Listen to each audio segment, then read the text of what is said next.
Good day, ladies and gentlemen. This is White Mojo Wolf introducing a new series I've been wanting to do called Mojo's Gaming Vlogs.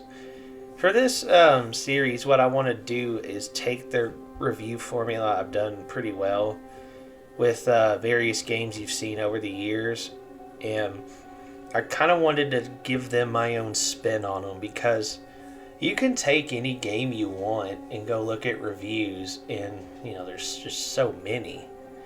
And a lot of them kind of stick to the same formula of like, yeah, well, the story is this, the combat is that, the graphics look like this, the sound is like that, the online is like this. It's just kind of like running down. But I feel like if, this gaming channel has just been my raw thoughts, it seems to be the prevailing force.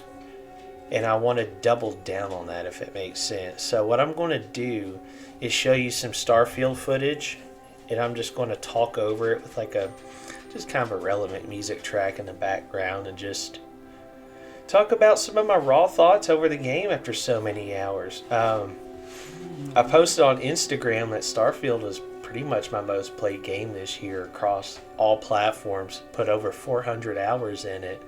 I got to play it early before it released, and one of the things I mentioned in that huge 46-minute video I got rid of was the fact that so far I've done 3 different playthroughs of Starfield. I'm on my 3rd right now. That's what you're watching in the footage. But my first playthrough was when the game launched, early access, and I just went through the main story because I knew once it got online, it was going to be spoiled like crazy and people were going to talk about it, and I kind of want to beat people to the punch, so I did.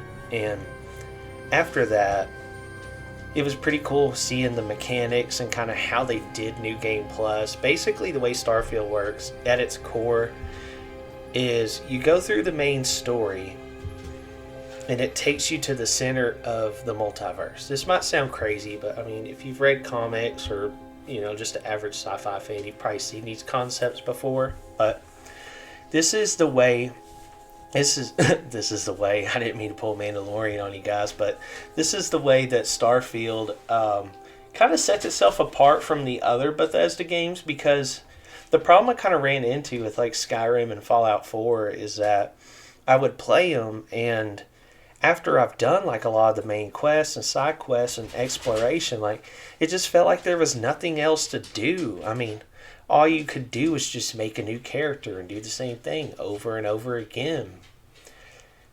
And Starfield kind of took that and said, hey, when you finish this game, we're going to restart your game, but here's the deal. We're going to make this a New Game Plus mechanic to where you can take all the perks that you have earned throughout your first playthrough and carry them over to your second playthrough. And then once you're done playing it a second time, doing as much or as little as you want, you can, again, increase the difficulty a little bit, reset your gear, and, take what you learned the second time for the third playthrough. And just gradually build and build and build, because, always at some point, you have enough ammo, you have your favorite weapons, you have your favorite ships, and it's just like, what next? And that damn Unity is just, you just jump through it and go again. It's pretty addicting. And even the main story a lot of the commentary on the main story with some of the antagonists is directly related to this loop, because these characters themselves have done the loop. It's almost like a meta commentary on the people that play the Bethesda games. But getting ahead of myself a little bit. The thing about Starfield that's just impressive is just the options it gives you. But the thing about it is that the game, it's the thing about Starfield that's different than say Fallout and Skyrim is that they are open world RPG games, and Starfield is more of a sandbox.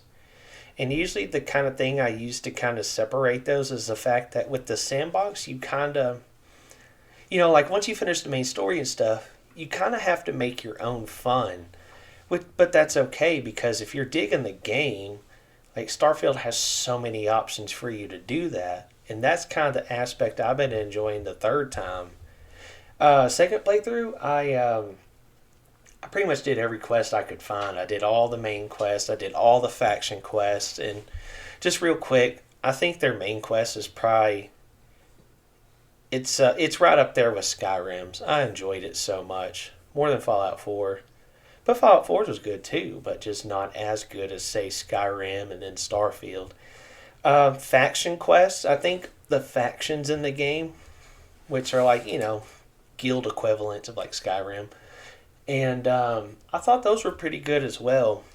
The only one I really don't enjoy doing is Ryujin, but that's more geared towards stealth and maybe non-hostile playing, and that's not how I play these games. Just to tell you the truth, that's why I never. That's why I don't get the stealth archer meme. That's not how I play these games at all. Like I am gung ho, but um, and then there's so many side quests and activities the game sends your way, and I just followed up on them all, and some were pretty damn cool, and then others were just kind of your basic filler side quests. Go here, talk to this guy, go to this other planet, talk to this woman, get what the guy was needing, bring it back to the guy. Okay, quest done. But, say, the woman, there's like three different ways to get this item. You can steal it from her, you can kill her, you can talk her out of it, or, you can bribe her. Which is cool, but, I mean, kind of cut and dry. But, other than that, that's kind of what I thought about the questing after all this time. The combat's great. I'm having a lot of fun with it.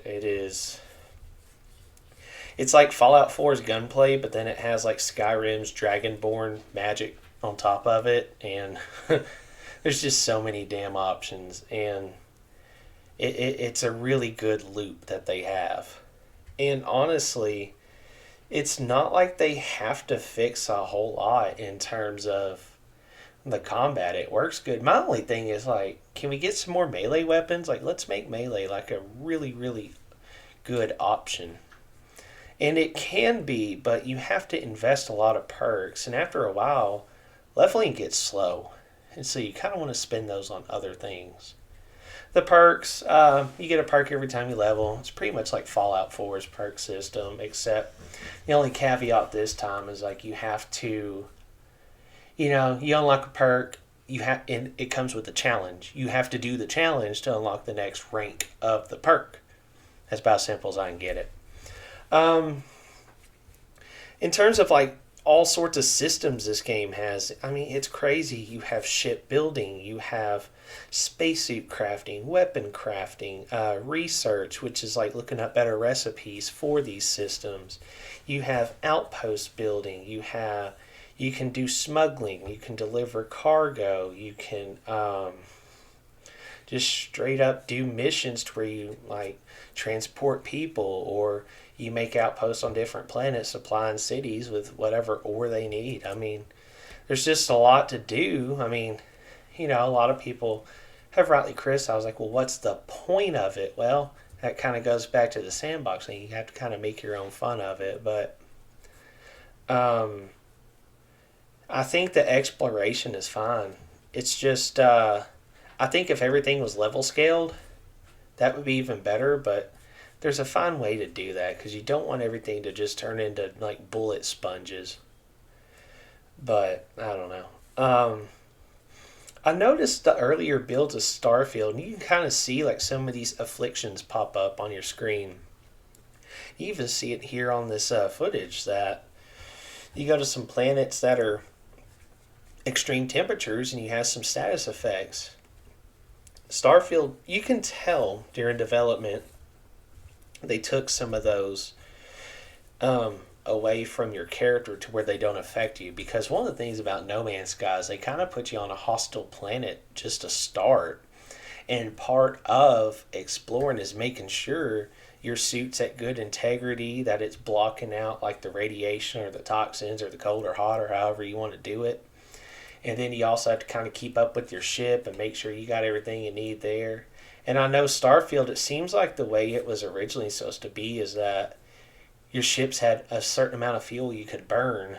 And once in a while you had to pop up an outpost or stop somewhere and fill up on gas, and it kind of really affected your exploration.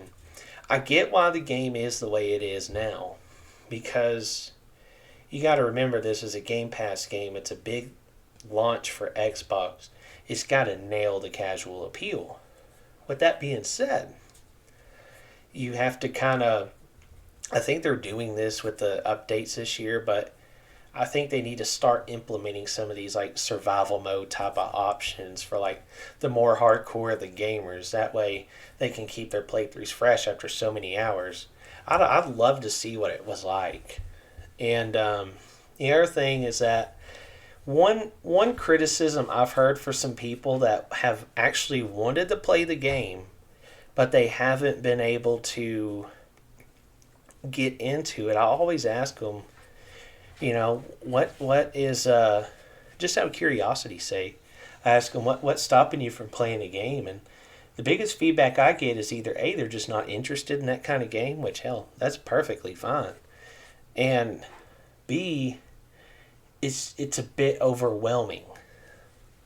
I think I'm not so sure how they can fix it, but I feel like the menus can be quite overwhelming for players that just have not played much of Bethesda's games before, because for me it's just kind of second nature. I'm used to it, but I can really see it being a struggle for a person that just hasn't played many of their games, trying to understand how to navigate the menus and the maps and just the inventory and all of that stuff. It can be overwhelming because you gotta think about it. You've got a star map, you've got your powers, you got your inventory, you got your ship, you got your crew, you got your missions. There's a lot of screens. It's crazy, but I've been reading that they're going to try and make major updates every 6 weeks to the game, and from what they said in their blog post at the end of 2023, they're addressing a lot of the little bitty stuff I had to complain about, and I just feel like it's only going to get better. But with Starfield, you can kind of tell like they wanted to make sure the core game works, and this seems like a common theme with all these major Xbox launches, like Halo Infinite, Starfield, Forza Motorsport, things like that. It's like the core game is fine, it works, and they only get better over time. The problem is though, with Starfield, it's not like a live service game. It is a single player game. But what I think it is it will be a live service game, but not in the traditional sense. It's going to be live service in terms of the fact that they're going to take the fan feedback and kind of tailor feature updates and ideas to kind of what the people still playing the game have to say. So, if you do like the game and you kind of want some cool ideas in the future, just let them know. And other than that, I'd say Starfield, just my honest opinion, I was talking to The Bucket today, who's a YouTuber. He was streaming some Starfield, and I was talking to him, and we both pretty much agree, like, this game pretty much is a 7 out of 10. I mean, with all due respect. But at the same time, it is like one of the most addicting 7 out of 10s I've ever played. For some reason, I keep coming back to this game, and I'm having a hard time pinpointing it, but it might be that it just really caters to what I want in that kind of game, because being a dad and having a full-time job, a wife, and just having your usual adult responsibilities, there are certain games I enjoy now that I would not have enjoyed, say, 10 to 12 years ago. And there are games that I do not enjoy now that I would have enjoyed 10 to 12 years ago. Like all of these battle pass games, shooters, MMOs, all that stuff. I lapped that up 10, 12 years ago. Like the sports games, playing online, you know it. But now I kind of savor these relaxing games like Skyrim, Diablo 4. Oh my god, I said Skyrim. Jesus. Skyrim, yeah. let's go ahead and count that. Yes, Skyrim, Diablo 4, Starfield, which is what I meant to say, and another game, Assassin's Creed Valhalla. That's another one I've been playing. I'm definitely gonna have a unique video on that one because I've been definitely wishy washy on that game. But anyway, that's future time. So now I just kind of appreciate these games to where it just kind of throws you in a sandbox. It's got like a fun loop. It's not too much, but it's not too little. And for whatever reason, this 7 out of 10 game is just addicting. And I'll tell you this, Starfield is pretty much the ultimate Bethesda game thus far. It seems like what they have done as the studio's grown over years is like they always build upon the previous game they make, and they'll do it in new ways, and just they build on it and build on it.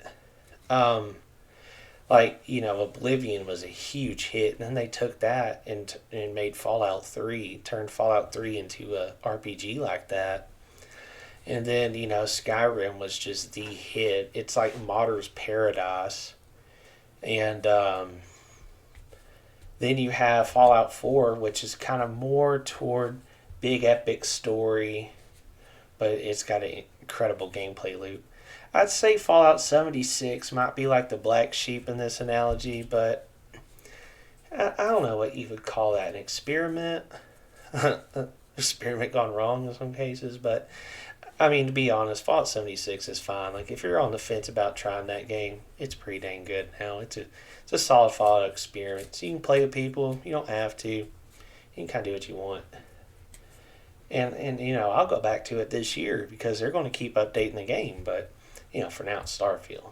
So, and then, after Fallout 4, the next single player game, of course, is Starfield. And it's like, let's take some of these addicting gameplay loops of Fallout 4, like the exploration and the killing and then the building, and let's, instead of it being Boston, let's just put this on a galactic level.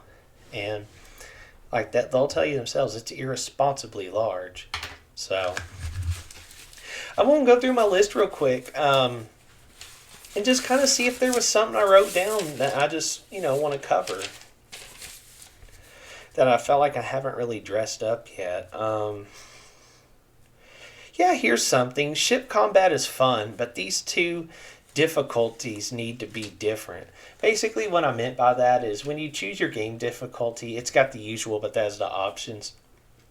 I just feel like ship combat and your normal shooting on the ground, boots on the ground combat should be different, because very hard gunplay isn't too bad, but very hard ship combat, it's brutal.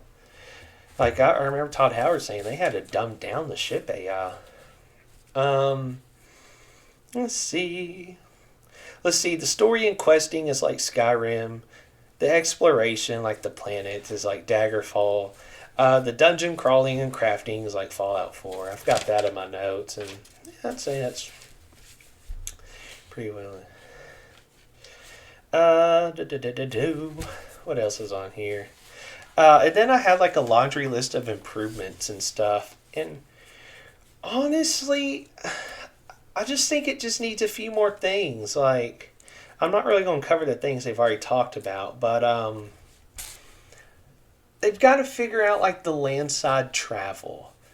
It would be cool just to drive like a rover around, even if you don't need it. I mean, come on. I mean, who's to stop us from just getting on there and just driving like a little moon buggy around? Why not? I mean, it might not make sense, but who cares? One feature I think would be cool, and I could see them doing this, is just like a summon the ship, because when I'm out there exploring a planet, like, I tend to get pretty far from where I landed, so it'd be pretty cool if I could just like do a command that's like summon ship, and I just press the button and the ship kind of flies near me somewhere and lands, within so many meters. I understand you got to kind of finagle it a bit, but basically I'm just sitting here thinking, what if I'm stocked up on loot because I'm a loot goblin, and I've got that poor adoring fan loaded up, and then we're both over encumbered. We can't fast travel. My ship is like 2,000 meters away. It's going to be a hell of a walk. So what do? It'd be cool if I can just say, hey, ship, why don't you come to me? And so, it flies close to you, lands down, man. You can store your stuff and keep on exploring. But that's me. I'm a loot goblin. I like to see more about House of Varun. They're like the third faction. And I feel like they kind of left that a mystery on purpose. That might be what Shattered Space is, the first DLC. I figured it'd be kind of cool to fly between the planets, like when you're in space. But like the speed would have to be way faster. But I think about this. I'm like, what's the point of it though? So I don't know. It's a fun game. I'm going to keep playing it for whatever reason. It's got me hooked, and I'm kind of at the point where I kind of run out of things to say about it. So it's not for everybody. I will say that. I mean, it's just my kind of game, and it's quite a few people's kind of game. It's nowhere near a masterpiece, and I do not think it should have won Game of the Year or anything like that. But I like Bethesda games, and this is the most Bethesda game I've ever played. And, I mean, that counts for something. But not everybody's cup of tea. And, if you kind of enjoyed some of their old games, yeah, it might be worth a check. But if you haven't, then it's probably not. And that's perfect okay. We have games like that. 2023 was like the best year in gaming since a long time. So, hey. More power to you. So, I'll see you guys next time on the Mojo's Gaming Journal. I got a few ideas. Not sure which I'm going to pick for number 2, but find out next week. See ya.